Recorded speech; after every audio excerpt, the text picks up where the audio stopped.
Sur une échelle de 1 à 10, vous mettriez à combien votre confiance en vous? En fait, quand on y pense, cette question est mal posée. Parce que tu peux très bien avoir confiance en ta capacité à râper des carottes, mais pas avoir confiance en toi d'un point de vue général. Et inversement, tu peux très bien avoir confiance en toi d'un point de vue général, mais te sentir incapable de partir 3 mois en Inde dans un temple bouddhiste. Quoi qu'il en soit, le manque de confiance en soi, ça fait partie des choses qui m'ont posé le plus de problèmes. Avec les moustiques l'été. Déjà, on peut voir le manque de confiance en soi comme quelque chose qui nous empêche de vivre pleinement. Genre t'as des projets, t'as envie de faire de la musique, t'as envie d'écrire un livre, ou juste trouver un boulot qui te convient. Et quand t'imagines, tu dis ouais ça va être trop bien, il faut que je prévienne machin, il faut que je fasse ci, il faut que je fasse ça. Même le soir, quand tu essayes de dormir, tu y penses parce que c'est trop bien dans ta tête. Mais tu ne passes jamais à l'action. Quand tu le fais, tu ne le finis pas.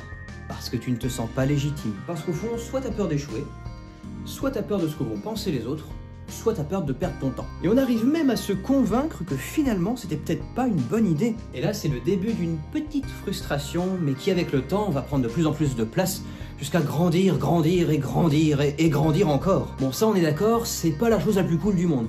Mais il y a un aspect presque un peu plus morbide dans le manque de confiance en soi. Il y en a peut-être parmi vous qui ont déjà vécu ça, ou qui le vivent en ce moment même, en tout cas c'était mon cas à une époque, mais je n'osais pas être pleinement moi-même avec les gens de peur qu'on ne m'aime pas. Inconsciemment, en fait, je me disais qu'il fallait que je corresponde à ce que les gens voulaient que je sois. En me disant, mais qu'est-ce qui va se passer si je m'impose? Le problème avec ça, c'est que premièrement, on agit à l'encontre de soi-même.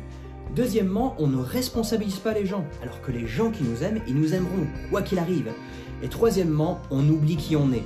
Et niveau respect de soi, il y a beaucoup mieux. Déjà, je trouve que la définition de confiance en soi est beaucoup trop restrictive. Le mot confiance, à l'origine, il se rapporte plutôt à la croyance, à la foi, savoir foi en quelque chose ou en quelqu'un. On a tendance à confondre avoir confiance en soi et être sûr de soi. Alors que c'est pas du tout la même chose. Parce que, premièrement, il y aura toujours une part d'inconnu.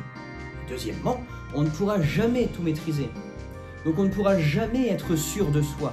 Par contre, on pourra avoir confiance en soi, foi en soi, croire en soi. C'est pour ça qu'avoir confiance en soi, ça n'est pas ne pas avoir peur. Non, c'est avoir peur et y aller quand même. Si on ne peut pas totalement enlever la peur, on peut toujours l'apprivoiser, en faisant de la confiance en soi une vertu. La vertu est définie par Aristote dans Éthique à Nicomaque comme étant le juste milieu. Si on prend l'exemple du courage, selon Aristote, le courage est une vertu parce que ça se situe entre la témérité, c'est le fait de foncer tête baissée en gros, et la lâcheté, le fait d'être lâche. Et donc on peut voir la confiance en soi comme étant le juste milieu, ce qu'on appelle aussi une médiété, entre la maîtrise et le lâcher-prise. S'il y a trop de lâcher-prise, ça peut être la catastrophe. C'est comme si vous vouliez traverser l'Atlantique à la voile sans avoir jamais fait de bateau. Mais s'il y a trop de maîtrise, ça peut également être la catastrophe, parce que vous passez à côté d'opportunités ou vous ne passez jamais à l'action. Ce qu'il faut faire, c'est commencer par des petites actions pour réduire sa zone d'incertitude, puis les agrandir et les agrandir de jour en jour.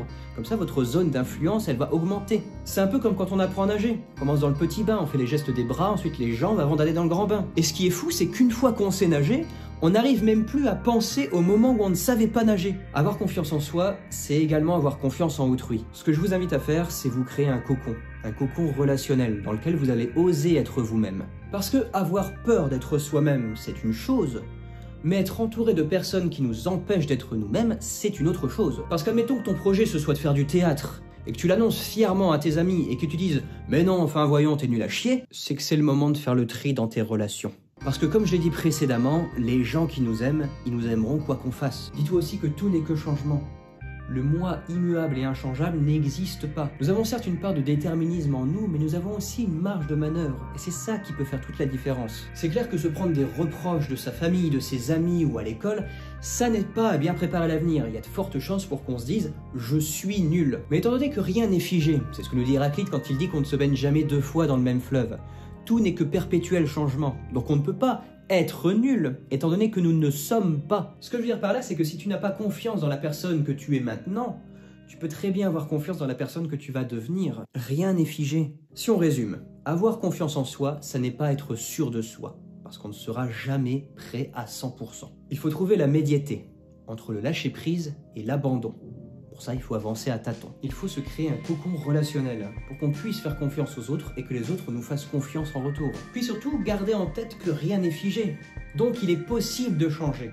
en mieux de préférence. C'est la fin de cette vidéo, j'espère que ça vous a plu, que ça vous a été utile, dites-le moi en commentaire, en tout cas je suis toujours curieux de vous lire. Le thème de la vidéo m'a été inspiré par un philosophe que j'apprécie beaucoup, qui s'appelle Charles Pépin dans son livre La confiance en soi, une philosophie. Si vous voulez en savoir plus, je vous ai mis un lien dans la description. En attendant la prochaine vidéo, si vous voulez d'autres contenus de ce type ou poursuivre la discussion, il y a 3 moyens. Le premier c'est Instagram, c'est là où je suis le plus actif. Je fais des stories quasiment tous les jours et un post au moins une fois par semaine. Mais surtout, c'est là où vous pouvez me poser vos questions, c'est là où on peut échanger. Et ça c'est cool. Le deuxième moyen c'est ma newsletter.